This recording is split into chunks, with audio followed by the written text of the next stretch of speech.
Yo, what's going on, guys? Today I'm going to be going over some of my favorite plays for the Wednesday, October 23rd NBA slate on Draftkings and Yahoo. We're going to talk through some of my favorite picks for both sides. Usually in these videos, I try to give about 6 to 10 picks depending on the size of the slate. That's going to be what I do pretty much for every video. Give about 6 to 10 picks depending on how big the slate is.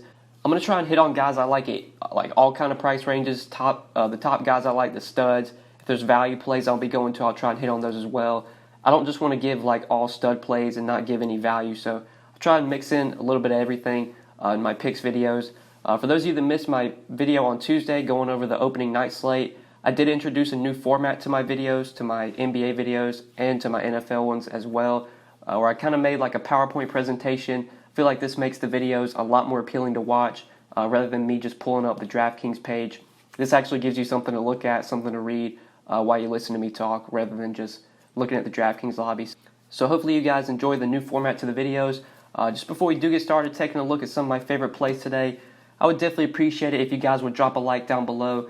Drop a like on this video and let me know some of your favorite plays in the comment section. Who are some guys that you're looking at for tonight's slate? Also, if you have any feedback, if you want to give any feedback, you can always comment that down below as well. And if you are new to the channel, make sure you click that subscribe button and click the notification bell so that way you get notified every time I upload and you'll never miss out on a new video. For those of you that are new, I will be uploading NBA videos every day along with getting out NFL content as well.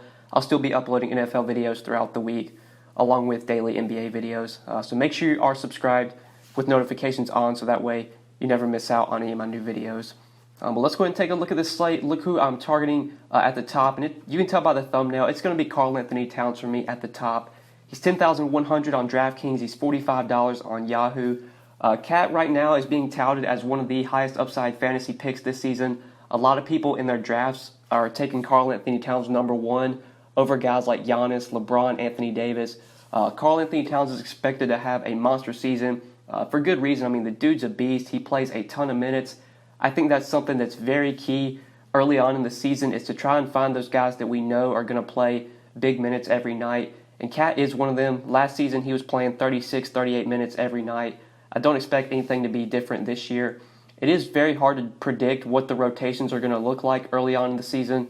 So that's why I think trying to find those guys that we know are going to play the heavy minutes, especially like the studs. You know the studs like Towns are going to play heavy minutes every night. So he's the guy I want to look to at the top. Even though Brooklyn does have DeAndre Jordan now, I still do expect them to struggle versus centers. Last year, they were one of the worst defensive teams versus centers. It seems like they're still expecting to start Jared Allen this year. I believe Jared Allen is going to start over DeAndre Jordan. And Jared Allen just doesn't stand a chance against Karl-Anthony Towns. I mean, Towns is so good. He can post you up. He can stretch the floor. He can shoot threes. He's one of the best rebounders. He's pretty much a lock for a double-double just about every night. He's going to dominate the usage as well. Love Karl-Anthony Towns at the top. Even though he's the most expensive player on the slate, there's going to be so much value. There's so many underpriced players on the slate, especially once we get starting lineups as the day goes on. That's just going to open up more value. You're going to have guys starting for $3K, $3,500, $4K. There's going to be a lot of value out there. So I'm trying to pair for Towns at the top for sure. Then the next guy we're going to look at is a value play that I'll be on. Markieff Morris at power forward or center on DraftKings. He's only $3,600 on DK. He's the minimum salary on Yahoo. Right now, as I am recording this video on Tuesday night, Markieff Morris is questionable, so make sure you're keeping an eye on his status. He is questionable right now. Assuming he does play, he is expected to start at the power forward position with Blake Griffin out for this game. Blake Griffin's going to be out for, I believe, a while. I think like a month maybe. I might be wrong there, but I think he's expected to miss like a month. So Markieff Morris is going to be the starter while Blake Griffin is out. Morris should have no problem returning value on this price tag. $3,600, I mean, for him to return value on that price, you probably only need about 20, 25 DraftKings points. You obviously, in tournaments, you're probably going to want more than that, but if you play Morris in cash and he gets you 20 DK points, that's definitely good enough at only $3,600. If he plays 26 to 28 minutes, he should have no problem paying off this price tag, and if he does wind up starting and does wind up playing, I imagine he'll play anywhere from 26 to 28 minutes. Like I said, it is hard predicting rotations early on in the year, especially with guys that are on new teams like Markieff Morris. I mean, he was on the Wizards last year, and now he's on the Pistons, so we don't know exactly what his minutes are going to look like, but I'm assuming he's going to be the starter, assuming he's going to play starters minutes. and that does put him in play for me at this incredibly cheap price. If he is out, though, if we do get the news on Wednesday that Markieff Morris is going to be out, then Christian Wood should take Markieff Morris' spot, and he will be a great value play because he will most likely be the starter over Morris if Morris is out. And Christian Wood has known to be one of like the best point per minute producers in fantasy. So definitely make sure you keep an eye out on this Markieff Morris news. If he plays, I like him a lot. If he's out, I'll be looking at Christian Wood for value. But the next guy we're going to talk about is Kelly Oubre in that mid-range. He's $5,600 on DraftKings, $30 on Yahoo. I think he is a lot more appealing on DraftKings. You can target him on Yahoo, but I'll definitely have more exposure to him on DraftKings. After getting traded to the Suns last season, Oubre was awesome in his limited time that he played with the Suns. He averaged like 35, 40 DraftKings points a game. I know things are going to be a bit different this year for the Suns. They do have Dario Saric, who's going to start at the 4. They do have Ricky Rubio, who's going to play point now. But I still expect Kelly Oubre to take a ton of shots in this, or for the Suns offense, probably going to take 15 to 20 shots a game. The Suns are going to play pretty fast this season, I would imagine. This game, just in general, is expected to be one of the highest pace games on the slate, and it is projected to have the highest total as well. I believe it's like a 233 total. The Kings and the Suns are two pretty fast-paced teams. At least they were last season. Don't expect much to change this season. I think Oubre is just severely underpriced on DraftKings. Assuming he continues to produce and play the minutes that he was playing last season with the Suns, he's a great value at this price tag. He was a guy we were paying like $7K for last year. So getting him at $5,600, especially in a game that should play this as fast as this game is, in the game that has this high total, Kelly Oubre I think is one of the top plays in that mid-range. Definitely going to be a guy that I'm heavy on DraftKings, and I'll have a little bit of exposure to him on Yahoo as well. But now we're going to take a look at Hassan Whiteside. Hassan Whiteside's another center that I'll be targeting on the slate. $7K on DraftKings, only $18 on Yahoo. I think Whiteside's a pretty solid option on DK at $7K, but where he's only $18 on Yahoo, I will be absolutely smashing him. I'll have a ton of Whiteside on Yahoo at that price tag. No longer going to lose minutes due to Eric Spoelstra hating his guts. When Whiteside was on the Heat, that was one thing that really tilted me, really tilted anybody whenever you played Whiteside. If he were to make a mistake or something, Eric Spoelstra would just pull him. He'd only play like 20 minutes, and it'd just be so tilting. Whiteside's on a new team now. He's on the Trailblazers. I do expect him to see consistent minutes. Hopefully, he'll see upwards of 30 minutes a night if Terry Stotts will give him those kind of minutes. His job's very secure right now. No Enes Kanter on this team. Yusuf Nurkic is injured. Whiteside should be looking at heavy starters minutes. I think he's a great play on both sides, but on Yahoo, I think he's a fantastic play at $18. He's one of the highest point per minute producers in NBA DFS. Whiteside really only needs like 25 minutes to get you 35 to 40 points. Not sure what his average is, but I know it's like 1.3 or 1.4 fantasy points per minute. I mean, even if Whiteside plays like 20 minutes, he could probably still pay off this price tag. And if he gets upwards of like 30 minutes, he's going to be a smash play at this price. So love Hassan Whiteside. More on Yahoo than DraftKings, but I'll still be targeting him on both sites. But now the next guy we're going to take a look at, another cheap play, Torian Prince, small forward, power forward, $4,400 on DraftKings, $13 on Yahoo, very cheap on both sites. With Kevin Durant injured, Prince will most likely be starting for the Nets in this game. I believe their projected starters are going to be Kyrie, Karis LeVert, Joe Harris, Torian Prince, and then Jared Allen will start at the 5. So assuming he does draw the start, I'd expect him to play probably close to 30 minutes, probably anywhere from like 28 to 30 minutes. He is incredibly underpriced on both sides if he plays those amount of minutes. The offense is obviously going to run through Kyrie and LeVert. We know that. Those are going to be the two guys that handle the ball the most. They do have Prince, who they can kick the ball out to shoot threes. He is a pretty decent shooter. He can shoot threes. He can also get you stocks and peripherals as well. Prince will get some rebounds. He'll get some assists whenever he's got the ball in his hands. He can get the defensive stats as well. He is a solid defender. He can get you steals and blocks. He can kind of just contribute in all categories. This is another game that has a very high total between the Nets and the Timberwolves. This is going to be another game we want to target for sure. So I really like Torian Prince as a value. Assuming he's a starter, I think he's a great play given his cheap price on both sides, and definitely is a guy I'll be looking to for some value. But now the next player we're going to talk about, another stud, Bradley Beal. $8,800 on DraftKings, $41 on Yahoo. As you can see, I'm trying to mix in like studs with value plays and then throw in a couple mid-tier plays as well. Don't want to just give like all stud plays. That's why I'm trying to mix in a little bit of everything. But looking at Bradley Beal at the top of the shooting guard position, I think he's a top option at this position. With no John Wall, I expect Bradley Beal to have monster usage again. last season with John Wall out, I mean, Bradley Beal's usage rate was like the highest we've ever seen. I think it was upwards of like 45%. I mean, he was just dominating the touches. He was handling the ball a ton. He was taking like 30 shots a game. I expect the same thing to happen this year. Tomas Satoransky is no longer on the Wizards either. He's on the Bulls now. So that should make Bradley Beal the primary ball handler. Isaiah Thomas would be the starting point guard, but he's injured. So it looks like Ish Smith is going to be the starting point guard, and I just don't know how much they're going to trust Ish Smith to handle the ball.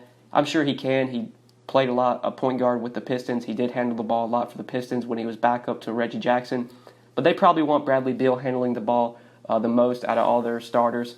And like I said at the beginning with Karl-Anthony Towns, we want to target guys at the beginning of the season that we know are going to play massive minutes. That was something that Bradley Beal did last year. He led the league in minutes, played like 39 minutes a game, especially towards the end of the season when the Wizards were fighting for a playoff spot. They were running Beal out there literally 40, 42, 43 minutes a game.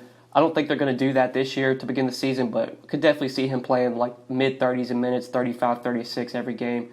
As long as the Wizards can keep games close, which is a big if because they're expected to be a really bad team this year, I think that Beal's going to be playing heavy minutes every night if the game's competitive. Right now, this game between the Wizards and Mavericks does have about an 8.5 point spread, so honestly not the biggest spread. It is expected to be somewhat of a competitive game. I do like Bradley Beal a lot here. We know he's going to go out there and chuck. He's going to shoot 25, 30 times. He's going to have the ball in his hands a ton. He's going to be a threat to go for a triple-double almost every night if he can get the assists and the rebounds, because we know he's going to score probably 20, 30 points just about every night.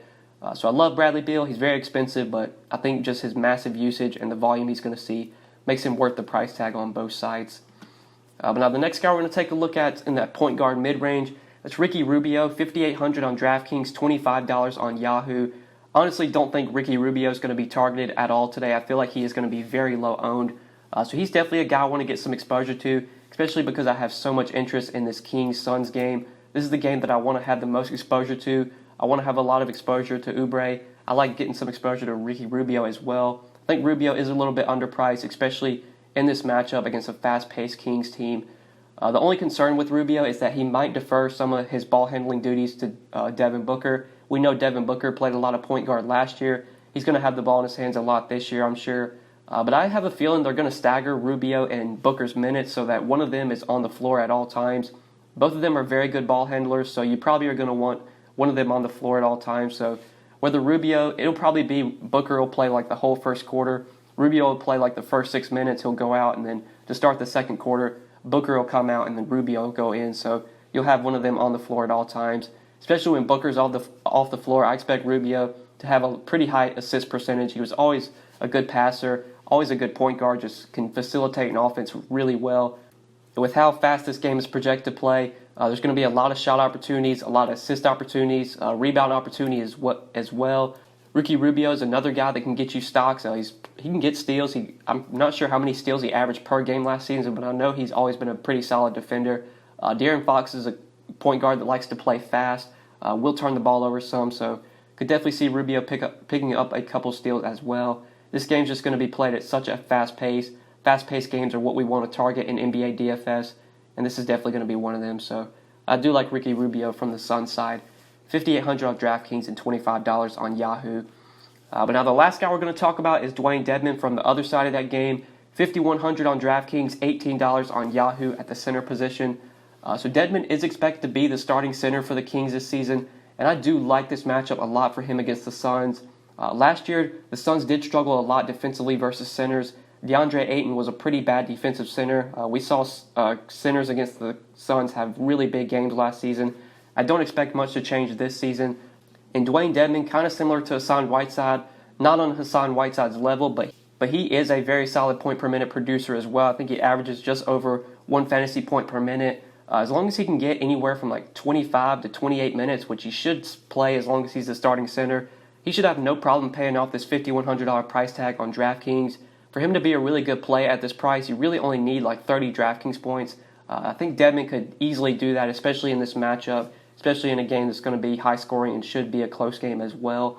Dedmon's one of those guys that can really do everything. He can spread the floor, he can shoot threes, he's a pretty good rebounder as well. I think Ayton could have a little bit of trouble with Dedmon because of how Dedmon can spread the floor and can shoot behind the arc. Could for sure see Dedmon getting like a 15-10 double-double with a couple assists and a couple defensive stats as well. So he's a guy I'm going to be targeting a lot at center, especially if I'm looking to go a little bit cheaper at that position. I definitely want to pay up for Karl-Anthony Towns if possible, but I'll probably be playing two centers a lot on this slate. Usually two centers is always the way to go because it's such a stacked position. So as a cheap value center, I definitely like Dedmon on both sides. But that's it for my plays for tonight's slate, for this 11-game slate on Wednesday. Hopefully you guys did enjoy this video. Hopefully you found this video pretty useful. If you did enjoy, like I said at the beginning, make sure you drop a like on the video. Be sure to subscribe to the channel as well if you have not already. If you do have any questions, any comments, any feedback, you can always leave that down below in the comment section as well. And you'll notice on the screen right now, I do have one of my more recent videos popping up on the screen if you want to check that video out. You can also hover over my logo to subscribe to the channel, so make sure you do that. Make sure you subscribe before you get out of here. I would really appreciate it. But I think that's pretty much it, guys. Thank you so much for watching. Hopefully you enjoyed the video, and we will see you in the next one. Good luck tonight. Peace.